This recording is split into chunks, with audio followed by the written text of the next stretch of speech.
présente aujourd'hui. Nous aimerions commencer par reconnaître que nous sommes situés en territoire autochtone, lequel n'a jamais été cédé. Nous reconnaissons la nation Kanien'kehá:ka comme gardienne des terres et des eaux sur lesquelles nous nous réunissons aujourd'hui. Tiohtià:ke fut aussi un lieu de rencontre diplomatique avec d'autres Iroquois et Algonquiens, incluant les Algonquins Anishinaabe, Atikamekw et Huron-Wendat. Aujourd'hui, ces terres sont la maison de diverses populations autochtones et d'autres personnes. Nous reconnaissons que nous sommes situés sur un terrain ayant été un lieu de créativité humaine et de partage de contes pendant des milliers d'années. Nous sommes reconnaissants de pouvoir créer, collaborer, jouer et travailler. Merci. Donc, cela fait maintenant plus d'1 an, presque jour pour jour, que plusieurs d'entre nous se sont retrouvés ici même pour annoncer que le Québec se joignait à la mobilisation étudiante mondiale pour le climat. Durant la dernière année, 3 mouvements distincts ont vu le jour, représentant 3 paliers d'éducation. Alors que les jeunes de l'Appelette Summit à l'université mobilisaient pour la grande marche du 15 mars, les jeunes du secondaire de Pour le futur manifestaient tous les vendredis. Les 2 mouvements se sont notamment réunis lors de notre première rencontre avec le ministre Benoît Charette et le premier ministre François Legault, à la suite de la présence de plus de 150 000 étudiants et étudiantes dans les rues de Montréal. Peu après, les cégepiers du devoir environnemental collectif marquaient le coup en organisant l'occupation du sommet de la coalition Avenir Québec. Nous avions donc 3 mouvements étudiants représentant 3 paliers d'éducation et luttant pour la justice climatique. Nous avions dit pour le 15 mars que notre prochaine grande marche unirait non plus uniquement les étudiants et les étudiantes, mais l'ensemble de la société civile. Comme de fait, quelques mois plus tard, l'histoire du Québec est marquée par une manifestation sans précédent. Plus de 500 000 personnes marchent dans les rues de Montréal le 27 septembre pour atteindre un total de plus de 600 000 personnes aux 4 coins du Québec. Les syndicats, le milieu communautaire, les professionnels de la santé, les entreprises, les ONG, ainsi que les groupes écologistes et citoyens ont activement participé. La population québécoise était massivement rassemblée en cette journée pour réclamer des actions gouvernementales à la hauteur de la crise climatique actuelle. Face au refus des gouvernements de prendre leurs responsabilités, en faisant ce qui est absolument nécessaire pour nous assurer le futur auquel nous avons droit, nous n'avons d'autre choix que de mobiliser encore plus et de nous organiser toujours mieux afin de défendre ce qui se doit d'être défendu. C'est dans cette optique que nous nous réunissons aujourd'hui afin de vous faire part de notre annonce. Merci de votre écoute. Je laisse la place à Anna Escousse.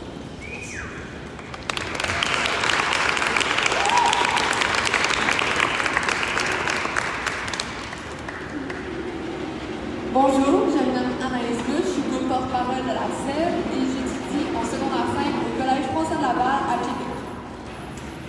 Depuis que je suis toute jeune, on me dit « Il faut que tu protèges ton environnement, que tu sois respectueuse des gens, des animaux, des plantes, des choses qui t'entourent. » Depuis maintenant un grand nombre d'années, les scientifiques s'entendent pour dire que notre planète n'est plus en santé et que la détérioration de celle-ci est due à l'activité humaine.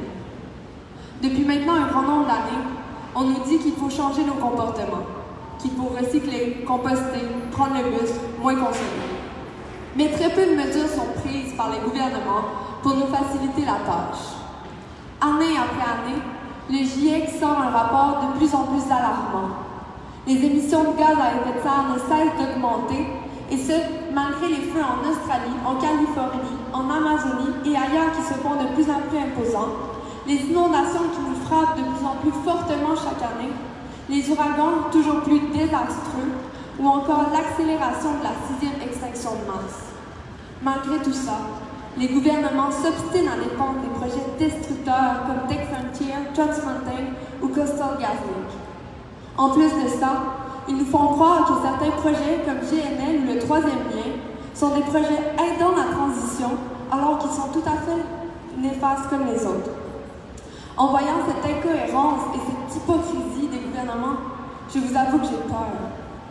En observant cette inaction et même cette régression, j'angoisse.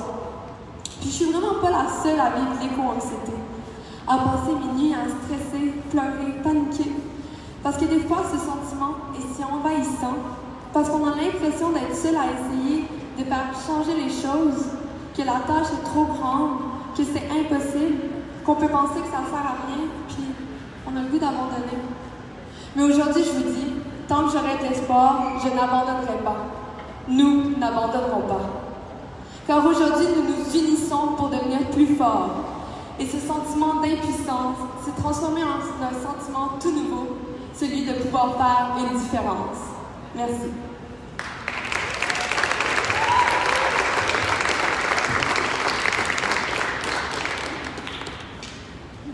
Bonjour, je m'appelle Mika Poulios, je suis co-porte-parole de la SEB et j'étudie en 5e secondaire à l'école Sif-Flava.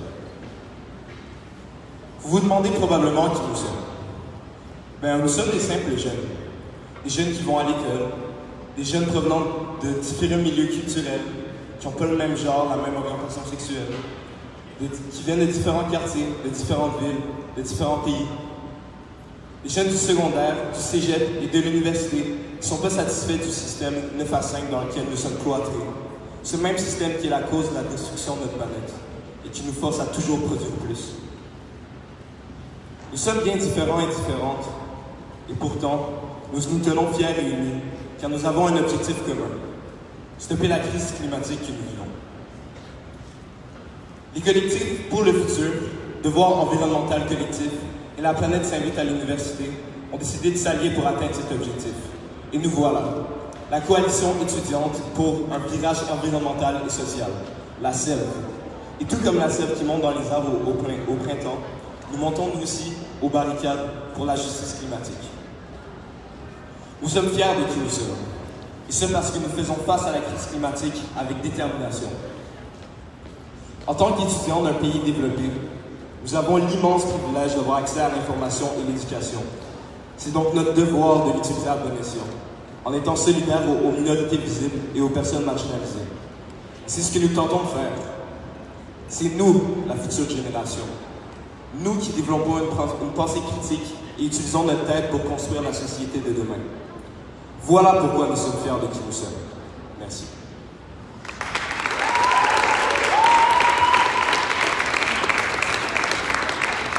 Bonjour, je m'appelle Maya Labrosse et je suis étudiante au cégep régional de la Roudière à Genève. Ce que je trouve beau de notre mouvement, c'est sa manière de rassembler des étudiants et étudiantes partout au Québec. La SEB est déjà présente dans plus de 35 institutions scolaires réparties dans 9 régions à travers la province, de Montréal en Gaspésie. C'est notre présence un peu partout qui nous permet à nous, les plus de 350 militants et militantes actifs du mouvement, de nous mobiliser pour des luttes locales et régionales afin de modifier nous-mêmes nos milieux, mais aussi de s'organiser ensemble pour des initiatives nationales dans lesquelles on a un poids beaucoup plus grand pour atteindre nos objectifs. Un morceau important de notre mouvement est aussi sa façon non hiérarchique et démocratique de prendre des décisions. Notre façon de nous organiser en démocratie directe est primordiale, puisqu'on croit à la réappropriation du pouvoir par la communauté, pour la communauté. C'est pourquoi les actions nationales que nous mettons en place sont élaborées directement par les militants et militantes. C'est cette mise en commun de différentes perspectives qui nous fait prendre conscience des diverses réalités régionales face à la crise climatique. J'habite dans la Roudière et je peux vous affirmer que les enjeux des régions hors des grands centres sont actuellement trop souvent laissés de côté.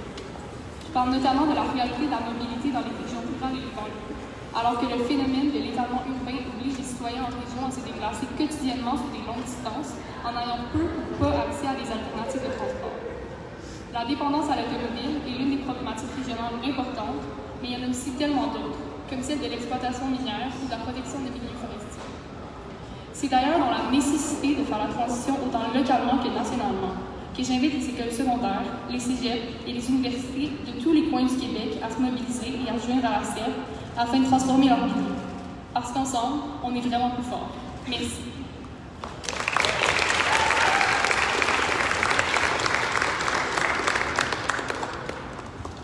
Bonjour, je m'appelle Achille Torres, je suis co-porte-parole de la SEB et j'étudie à Concordia. Martin Luther King a dit « Nos vies commencent à finir le jour où nous devenons silencieux à propos des choses qui comptent. » Et moi, je rajouterais « lorsqu'on ne fait rien quand des actions sont nécessaires. » Ce n'est plus une question à débattre. On fait face à une crise globale. sans précédent. On est dans une course contre le temps et on est en train de perdre. Ça fait déjà 1 an que les jeunes à travers le Québec et le Canada se mobilisent en grande masse. On demande qu'on écoute la science et au savoir autochtone qui, depuis trop longtemps, nous préviennent qu'on ne peut plus alimenter un système qui se base sur la destruction, sur l'injustice et sur l'exploitation du vivant. Que dans un monde de ressources limitées, on ne peut plus continuer à prétendre une croissance infinie. Que le Canada, en tant que pays du Nord global, a une responsabilité historique face à la crise climatique. Nous sommes conscients qu'on n'est pas tous dans le même bateau, que certains parmi nous ressentent déjà les impacts de la crise climatique, que cette crise affecte de manière disproportionnée nos communautés marginalisées. Mais ce qui nous angoisse le plus, c'est l'indifférence. Autant de nos gouvernements provinciaux et fédéraux qui ne sont pas à l'auteur du défi, que de la population qui continue à garder leur tête dans le sable et à ignorer ces injustices. And then we see our Prime Minister Trudeau call himself a climate leader. And I will repeat what a young woman said at the UN last September. How dare you? How dare you call yourself a climate leader when your party is pushing for projects like TMX and Coastal Link?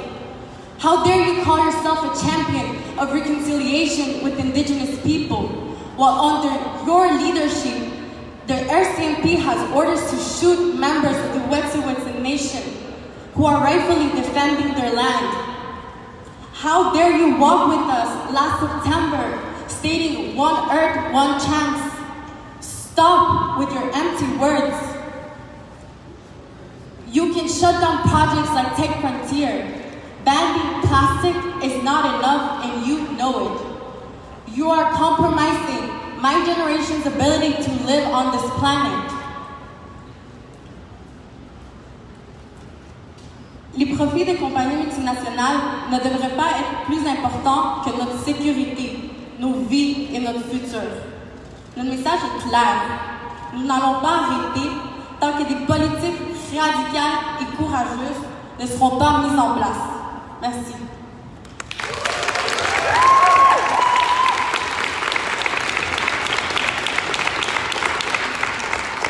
Au provincial, notre gouvernement ne semble pas non plus comprendre l'urgence à laquelle on fait face.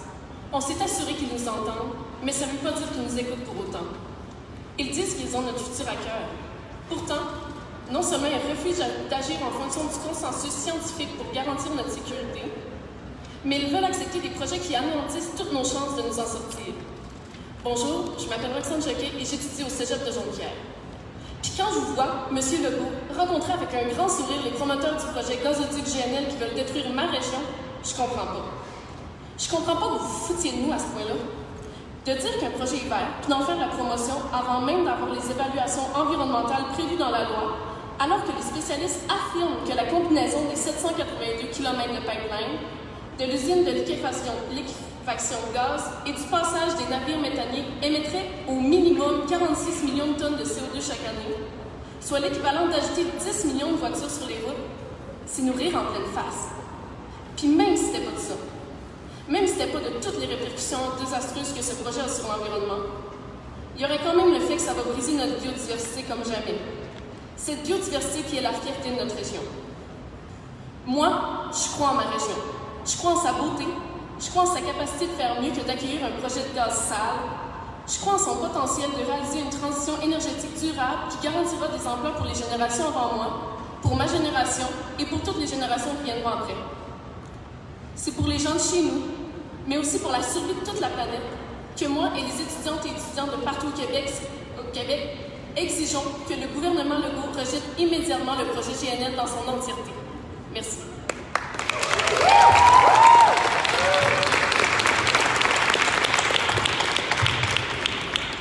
Hi everyone, my name is Christina and I'm a student organizer at McGill. I'm here today to encourage those in universities and colleges to join the fight for divestment from fossil fuels. The divestment campaign at McGill has been active for 8 years. Divest McGill has tirelessly produced research and recommendations for divestment and has been consistently overlooked by the administration. By continuing to invest in oil, gas, and coal, universities and colleges make it obvious how little they care about their students. If we continue extracting fossil fuels, the planet will become uninhabitable. And before that, many people will suffer, including students. Divestment would send a clear message to the government that these academic institutions support systemic change and a livable future. Instead, our universities and colleges place the burden on individuals to act rather than recognizing the true situation. It is the fossil fuel industry that is responsible for an enormous portion of greenhouse gas emissions, not individuals who have been forced to depend on fossil fuels. Academic institutions need to do their part. Although divestment is not an end in itself, it's one way in which educational institutions can and must use their reputation and influence to signal to decision makers that extractivist projects such as Tech Frontier Mine are unacceptable in light of the climate crisis. By supporting these industries that have devastating environmental and social impacts, McGill and other universities are complicit in the systems of oppression which perpetuate inequalities and make marginalized communities increasingly vulnerable. McGill and other learning institutions need to acknowledge that they have a responsibility to enact social change. They need to listen, but above all, they must act, and we will hold them accountable. We should not underestimate the power of student movements. Many universities have committed to divesting as a result of student activism, such as Concordia, UCAM, the University of Sherbrooke, the University of British Columbia. Some institutions, like the University of Laval, however, have promised to divest but continue accepting money from extractive projects like the GNL Pipeline Project. At McGill, we will escalate our pressure tactics until the administration can no longer ignore us. We invite you to join us. We need divestment, and we need it now. Thank you.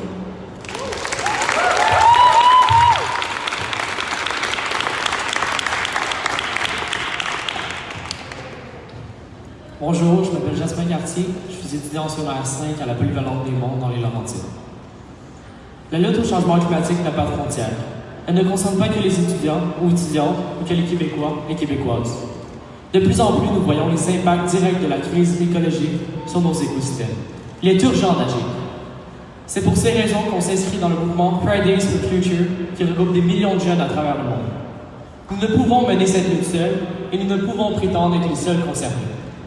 Nous nous sommes donc affiliés au Front commun pour la transition énergétique.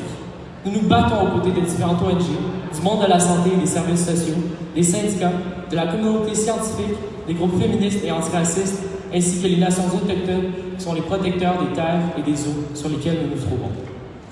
Nous nous battons pour éviter le pire, mais surtout, nous nous débattons de ce système sexiste et raciste qui cause ces inégalités amplifiées par la crise climatique. Unissons-nous. Ensemble, nous pouvons gagner. Ensemble, nous allons gagner. On oublie trop souvent qu'à la base d'un système, il y a nous. Il y a vous. Aujourd'hui, construisons ce que nous voulons demain. Unissons-nous, parlons-nous, battons-nous. Ensemble, nous sommes à l'écoute des autres mouvements, autant social qu'environnemental, de la science et des savoirs autochtones, car nous n'avons pas toutes les solutions. Nous devons travailler ensemble pour considérer les réalités de toutes et tous. Ne laissons personne derrière. Plutôt que de nous isoler et de nous polariser, voyons aussi la chance de nous unir. Merci.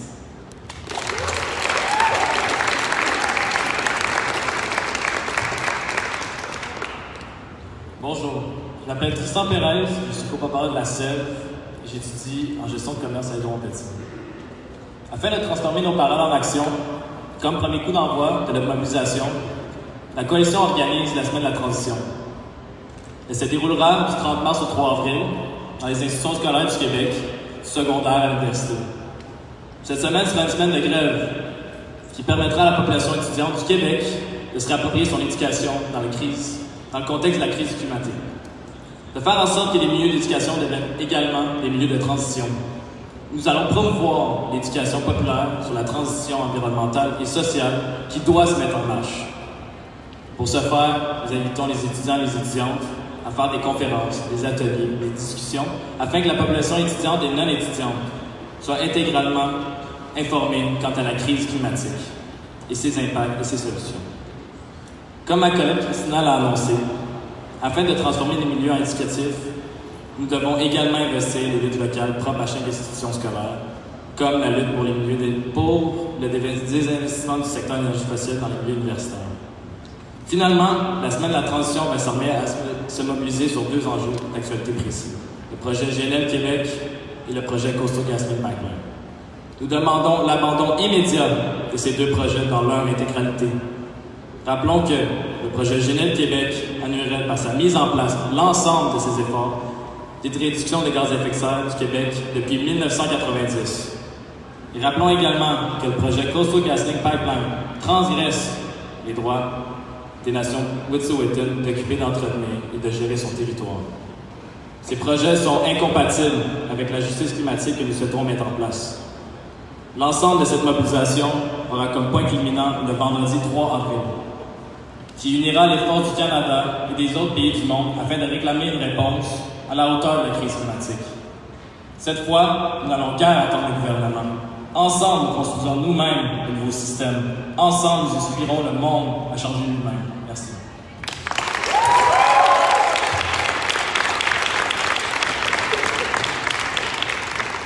Bonjour, mon nom est Andréane Desormeaux et j'étudie à l'Université de Sherbrooke. Les 15 mars et 27 septembre dernier, des manifestations historiques ont eu lieu partout au Québec pour demander des actions climatiques de la part des gouvernements. Le gouvernement Legault a alors signifié avoir entendu nos préoccupations. Depuis, aucun engagement sérieux n'a été pris et le gouvernement a même manifesté son appui au projet de GNL Québec. Il nous semble donc clair que le gouvernement n'a pas compris notre message.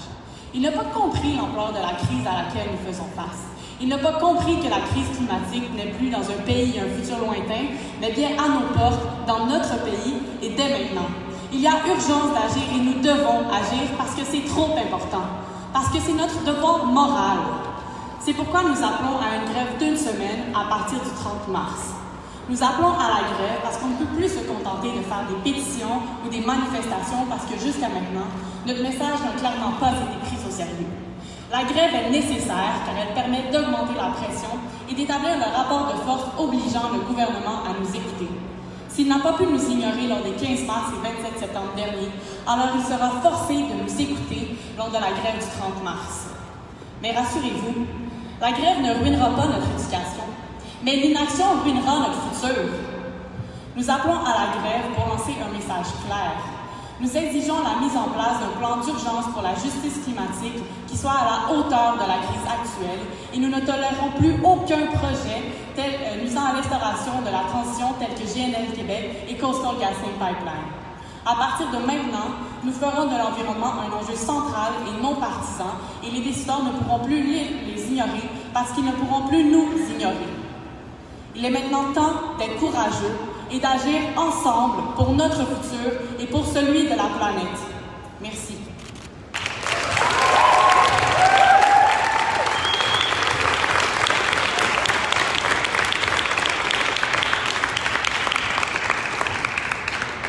Finalement, la SEV n'a qu'une seule revendication.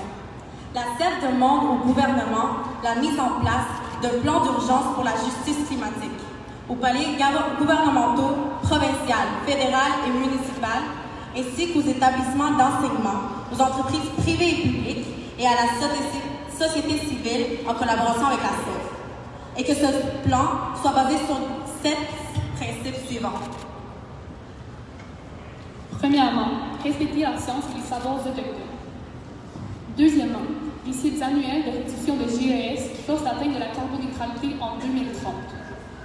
Troisièmement, qui exige la mise en œuvre complète de la Déclaration des Nations Unies sur les droits des peuples autochtones. Quatrièmement, qui assure la protection des communautés vulnérables du Canada. Cinquièmement, qui œuvre en collaboration avec les populations du globe qui sont disproportionnellement affectées par la crise climatique. Sixièmement, exiger la mise en œuvre à tous les paliers d'éducation de la stratégie québécoise d'éducation en matière d'environnement et d'éco-citoyenneté. Septièmement, exiger un arrêt complet et immédiat de tout projet d'exploration, d'exploitation ou de transport d'hydrocarbures. La SEV attend une réponse satisfaisante de la part de nos gouvernements d'ici la fin de la semaine de la transition, sans quoi la coalition se verra dans l'obligation d'augmenter ses moyens de pression. Merci.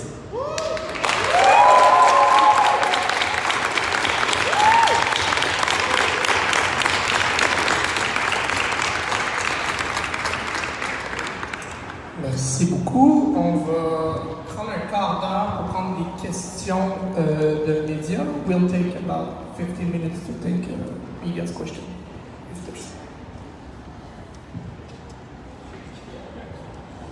Bonjour, Jean-Thomas Laveillé de la presse. Vous avez dit vous-même que le gouvernement vous a pas entendu lors de vos 2 précédentes manifestations. Qu'est-ce qui vous fait croire que cette fois-ci, le message sera entendu, que vos souhaits seront exaucés?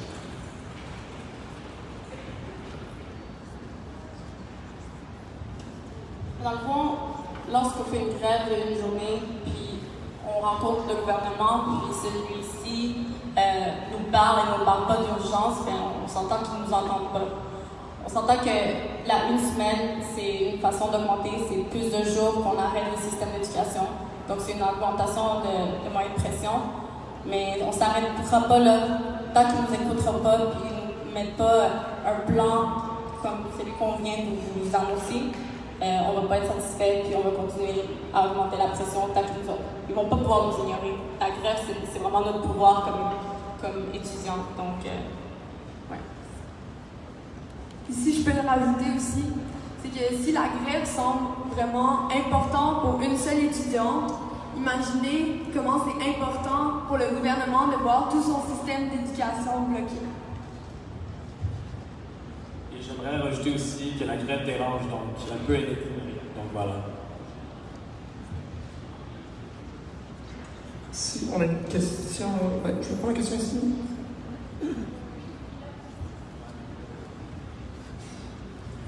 Bonjour, Lila Tissot pour le Montréal Campus. Combien d'étudiants environ vous pensez vont être mobilisés par cette grève à travers le Québec? La SEV représente plus de 350 militants actifs, mais c'est sûr qu'on va réunir beaucoup plus de personnes dans les rues partout à travers le Québec. Le 27 septembre dernier, à travers le Québec, on a réuni 600 000 personnes. Je crois fortement qu'on est capable de faire autant, parce que c'est une grève qui va s'étaler sur une semaine et qu'il y a beaucoup d'enjeux locaux qui vont être investis lors de cette semaine.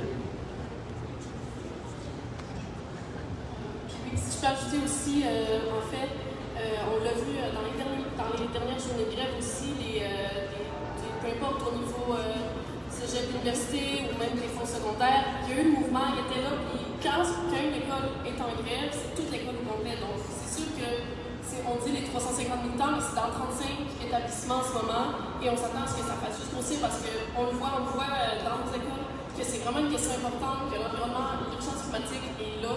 Puis on s'en rend compte, puis je crois que ça va juste mobiliser de plus en plus de gens. Oui, bonjour, Alexandre Shields, au devoir. Juste une question. Le gouvernement Legault et le gouvernement Trudeau ont remis cette année des plans climatiques qui disent ambitieux. Le gouvernement Trudeau vise même la carboneutralité en 2050. Est-ce que vous pensez que ça peut être rassurant, le discours des gouvernements tant à Québec qu'à Ottawa, étant donné qu'on promet quand même que l'environnement va être au cœur des décisions du gouvernement? Si je peux répondre à ça, ils nous promettent ça, mais en même temps, ils vont expandre le TMX pipeline. Donc, déjà là, il y a Tech Frontier qui est sur la table en ce moment, puis ils n'ont pas encore rejeté, ce qui va impliquer Tech Frontier va avoir des CO2 qui va être projeté jusqu'à 2067. Fait que déjà là, c'est pas possible la carboneutralité 2050. Puis le problème en ce moment, c'est pour ça qu'on revendique des cibles annuelles, c'est le fait que en ce moment, nos gouvernements nous brillent en pleine face. Nous donnent des cibles à chaque 5 ans, à chaque 10 ans, à chaque 20 ans, 30 ans, parce qu'on ne peut pas les tenir responsables quand ils n'atteignent pas leurs cibles. C'est pour ça qu'on change, on veut changer cette optique-là. Les cibles devraient être annuelles. Puis là, pour M. Legault, il n'a pas proposé grand-chose, à place juste son plan d'électrification. Puis en même temps, on était à quelques semaines avec des producteurs GNL avec des grands sourires lorsque le PAP n'a même pas été déclenché. Donc, nous, on voit deux gouvernements qui ne prennent clairement pas au sérieux la crise.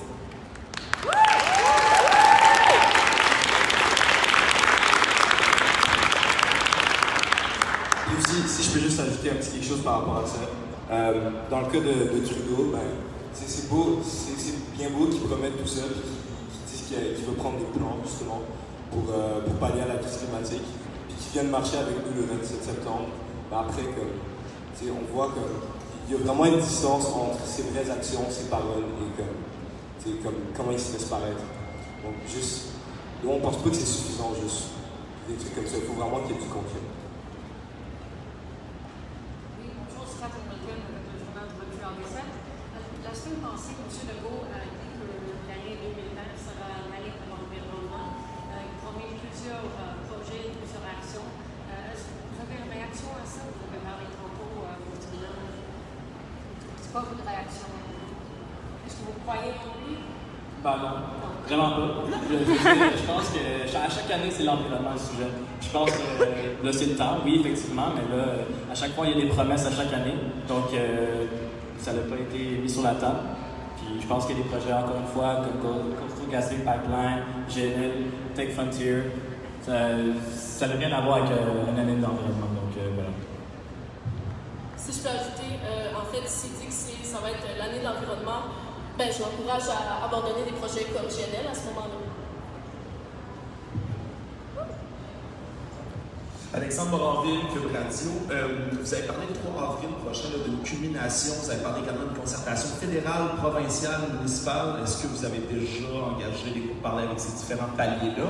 Est-ce que vous savez s'il y a des gens au niveau fédéral, dans d'autres provinces, dans d'autres villes, municipalités qui vont vous rejoindre cette journée-là? Qu'en est-il de cette étape? Oui, dans le fond, nous, on s'inscrit aussi avec Climate Share Canada. C'est un mouvement, c'est comme un network d'étudiants qui se mobilisent à travers le Canada. Donc, on est en connecté avec eux, donc on parle avec eux. Eux sont même en train de se préparer pour aussi commencer à créer la façon que nous, on s'organise en grève dans leur système scolaire. Donc, c'est sûr que c'est des trucs intéressants qui arrivent au niveau du fédéral qui s'organise. Si vous permettez, le 3 avril, est-ce que vous avez des chiffres? Est-ce que vous savez quelle province, quelle ville? Qui va vous rejoindre dans ce mouvement-là? C'est plutôt ça, comme ça que ça Climate Share Canada sont partout à travers il y a l'Ontario, il y a BC, il y a Dijon, Saskatchewan, comme dans plein de villes, pas mal partout. Est-ce que vous avez des chiffres de gens qui vont des statistiques? Climate Change Canada vous ont pas tenu au courant de leurs actions de leur côté? Non, on estime qu'on va savoir ça lors du travail comme tout le temps. Aujourd'hui, on lance un appel à la grève. On espère que de plus en plus de personnes vont se rallier à la cause. Donc, on ne peut pas avoir des chiffres aujourd'hui, mais éventuellement, de plus en plus, on va voir l'amplification de cette grève. Pour le magazine d'activité. Justement, en parlant de ramener les gens, certains professeurs vous ont soutenu l'année dernière. Est-ce que on sait aussi un appel aux travailleurs de l'éducation de suivre votre grève? Bon, pendant la semaine de la transition, évidemment, il faut comprendre qu'on va se réapproprier notre éducation, donc comme ça a été mentionné. Puis à travers ça, je pense que les professeurs sont invités aussi à faire l'éducation populaire. C'est ça notre but, collectivement imaginer les solutions. Il y a des solutions déjà, mais je pense que aussi les professeurs sont invités aussi, effectivement. Donc voilà. Je rebondis sur la question de ma collègue. Le 27 septembre, là, il y avait quand même pas que les étudiants qui étaient en grève, mais il y avait des syndicats, l'appel avait été lancé bien au-delà des cercles étudiants. Est-ce que vous vous dirigez vers ça? Est-ce que vous voulez que ça sorte des cercles étudiants de la grève du travail? C'est clair qu'on les invite à se joindre à nous. C'est sûr qu'on encourage les groupes, par exemple, la planète s'invite au Parlement, qui travaille très fort là-dessus pour mobiliser les gens à travailler ensemble pour qu'on puisse mobiliser le plus possible et que ça ne soit pas juste des étudiants, bien sûr.